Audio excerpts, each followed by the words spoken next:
สวัสดีครับทุกคนขอต้อนรับเข้าสู่ช่องการละเล่าของเรา วันนี้เราจะมาเล่าเรื่องราวของหวานที่สร้างกระแสร้อนแรงที่สุดในโลกโซเชียลตอนนี้นั่นก็คือเจลาโต้ครับเพื่อนๆเคยสงสัยไหมครับว่าทำไมเจลาโต้ถ้วยเล็กๆถึงมีราคาพุ่งไปถึงหลักร้อยหรือบางรสชาติทะยานไปถึง500กว่าบาทมันคือไอศครีมที่ตั้งราคาโอเวอร์เกินจริงหรือเปล่าวันนี้เราจะพาไปเจาะลึกเบื้องหลังความอร่อยทั้งในมุมของประวัติศาสตร์วิทยาศาสตร์และเศรษฐศาสตร์แบบจัดเต็มไปหาคำตอบกันเลยครับหลายคนอาจจะคิดว่าเจลาโต้เพิ่งมีมาไม่นานแต่รู้หรือไม่ครับว่าประวัติศาสตร์ของหวานแช่แข็งนั้นยาวนานกว่าที่เราคิดย้อนกลับไปถึง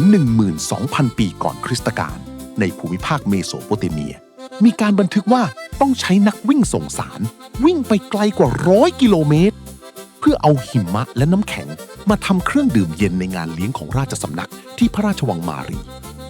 ขยับมาในยุคจักรวรรดิโรมันจักรพรรดิถึงขั้นส่งคนขึ้นไปบนยอดภูเขาไฟเอตนาและภูเขาไฟวิสูเวียสเพื่อเอาหิมะมาผสมกับน้ำผึ้งและน้ำผลไม้ส่วนจุดกำเนิดของเจลาโต้สมัยใหม่ที่มีส่วนผสมของนมเกิดขึ้นที่เมืองฟลอเรนซ์ในช่วงยุคเรเนซองส์ศตวรรษที่ 16 ครับผู้ที่ได้รับการยกย่องว่าเป็นผู้คิดค้นคือเบอร์นาร์โด บูออนตาเลนติสถาปนิกและศิลปินที่สร้างสรรค์ของหวานแช่แข็งจากนมครีมน้ำผึ้งไข่และกลิ่นซิตรัสเพื่อต้อนรับกษัตริย์แห่งสเปนในช่วงทศวรรษที่ 1560 ซึ่งตอนนั้นถูกเรียกว่าเครมาฟิออเรนตินาและคนที่ทำให้เจลาโต้ออกสู่สายตาชาวโลกให้ชนชั้นกลางได้ลิ้มลองคือพ่อครัวชาวซิซิลีชื่อฟรานเชสโก โปรโคปิโอ เดอิโคเตลลีที่เปิดร้านคาเฟ่ในกรุงปารีสเมื่อปีคศ 1686 จนได้รับการยกย่องว่าเป็นบิดาแห่งเจลาโต้อิตาเลียนครับคำว่าเจลาโต้เป็นภาษาอิตาลีที่แปลว่าแช่แข็งแต่มันไม่ใช่แค่ไอศครีมธรรมดาแน่นอนครับความอร่อยของมันอธิบายได้ด้วยหลักวิศวกรรมอาหาร 4 ประการดังนี้ครับ 1. ปริมาณไขมันไอศครีมทั่วไปตามท้องตลาดมักใช้ครีมปริมาณมากทำให้มีไขมันสูงถึง 10-25% ซึ่งไขมันนี่แหละครับที่จะไปเคลือบลิ้นและบดบังการรับรู้รสชาติแต่เจลาโต้ใช้นมสดเป็นหลักมีไขมันเพียง 4-9% ทำให้ต่อมรับรสของเราสัมผัสกับรสชาติวัตถุดิบธรรมชาติได้อย่างเต็มที่และจัดจ้าน 2. ปริมาณอากาศไอศครีมทั่วไปจะถูกปั่นด้วยความเร็วสูงเพื่ออัดอากาศเข้าไป 50-100%เพื่อให้ดูฟูและได้กำไรเยอะๆแต่เจลาโต้ปั่นช้ามากมีอากาศแทรกแค่ 15-30% เนื้อสัมผัสจึงแน่นหนึบและถ้าตักในปริมาตรเท่ากันเจลาโต้จะมีน้ำหนักของวัตถุดิบจริงที่มากกว่าชัดเจน 3. อุณหภูมิในการเสิร์ฟไอศกรีมทั่วไปเสิร์ฟเย็นจัดที่-18 ถึง-25 องศาเซลเซียสซึ่งความเย็นระดับนี้จะทำให้ต่อมรับรสบนลิ้นชา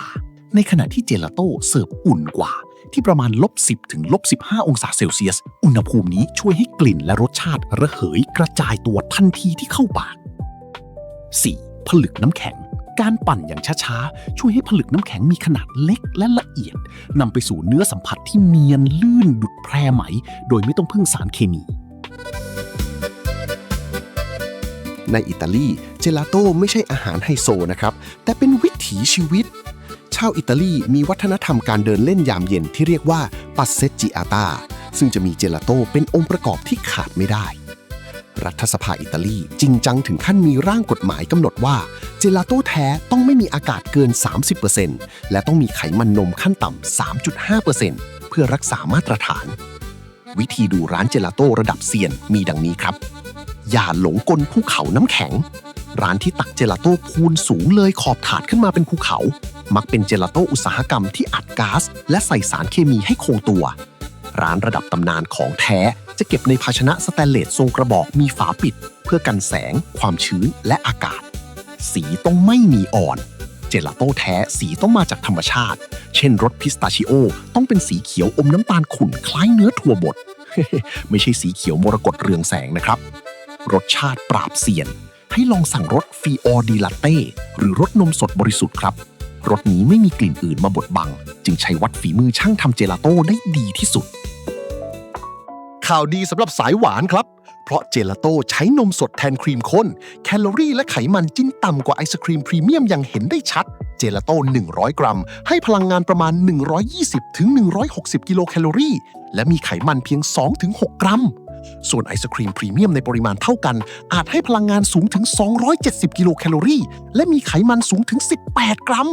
นอกจากนี้เจลาโต้ยังเป็นแหล่งของแคลเซียมที่1หน่วยบริโภคอาจให้ถึง 10% ของปริมาณที่แนะนำต่อวันแต่ข้อควรระวังคือเรื่องน้ำตาลครับเพราะเมื่อไขมันต่ำน้ำตาลจึงต้องทำหน้าที่เป็นสารต้านการเยือกแข็งไม่ให้เจลาโต้กลายเป็นก้อนน้ำแข็งดังนั้นทานแต่พอดีให้อิ่มเอมใจจากรสชาติที่เข้มข้นก็พอนะครับมาถึงจุดพีคของคลิปนี้ครับทำไมราคาเจลาโต้ในอิตาลีกับในไทยถึงต่างกันราวฟ้ากับเหวในอิตาลีเจลาโต้ถ้วยเล็ก2รสชาติราคาจะอยู่แค่ประมาณ100 ถึง 150 บาทเท่านั้นแต่เมื่อเข้ามาในไทยเจลาโต้ได้ถูกยกระดับสถานะให้กลายเป็นขนมหวานระดับพรีเมียมบางแบรนด์ตั้งราคาเริ่มต้นที่85 ถึง 150 บาทต่อสกู๊ปและกรณีศึกษาล่าสุดที่สร้างกระแสวิพากษ์วิจารณ์อย่างหนักคือร้านเจลาโต้ระดับไฮเอนด์ที่ตั้งราคาถ้วยเล็กเริ่มต้นที่159 บาทไปจนถึงรสซิกเนเจอร์ที่299 บาทและราคาสูงสุดทะยานไปถึง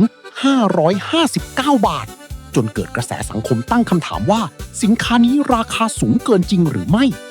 โครงสร้างต้นทุนที่ทำให้ราคาสูงลิ่วมีดังนี้ครับวัตถุดิบระดับโลกยกตัวอย่างถั่วพิสตาชิโอจากเมืองบรอนเต้บนเกาะซิซิลีปลูกบนดินภูเขาไฟเอ็ตนาให้ผลผลิตแค่1 ครั้งในรอบ2 ปีแถมต้องใช้คนเก็บด้วยมือเท่านั้นต้นทุนนำเข้าตัวนี้จึงทะลุ 4,000 กว่าบาทต่อกิโลกรัมเลยทีเดียวจ่ายเงินซื้อเนื้อไม่ใช่ลมเจลาโต้มีอากาศแทรกเพียง 20-30% แปลว่าเรากำลังจ่ายเงินซื้อน้ำหนักของวัตถุดิบจริงๆแถมต้องทำสดใหม่วันต่อวันอัตราการสูญเสียจึงสูงมากเครื่องจักรระดับตำนานร้านระดับไฮเอ็นด์มักใช้เครื่องปั่นเจลาโต้แนวตั้งที่เรียนแบบการกวนด้วยมือแบบดั้งเดิมเครื่องตัวนี้มีราคาสูงตั้งแต่หลักแสนไปจนถึงกว่าล้านบาทต่อเครื่องเลยนะครับทำเลและจิตวิทยาการตั้งราคาค่าเช่าพื้นที่ในห้างใจกลางเมืองถือว่าสูงมากและการตั้งราคาสูงลิ่วนี้ยังอาศัยปรากฏการณ์เว็บเลนเอฟเฟกต์ทำให้สินค้ากลายเป็นภาพลักษณ์ของลักชัวรี่ไลฟ์สไตล์สิ่งที่เราจ่ายจึงไม่ได้เป็นเพียงค่าวัตถุดิบแต่เป็นค่าประสบการณ์นั่นเองครับท้ายที่สุดแล้วการจะบอกว่าเจลาโต้ราคานี้คุ้มค่าหรือไม่คงไม่ได้วัดกันที่ปริมาณหรือการดับกระหายเพียงอย่างเดียวแต่เป็นการทำความเข้าใจมูลค่าเบื้องหลัง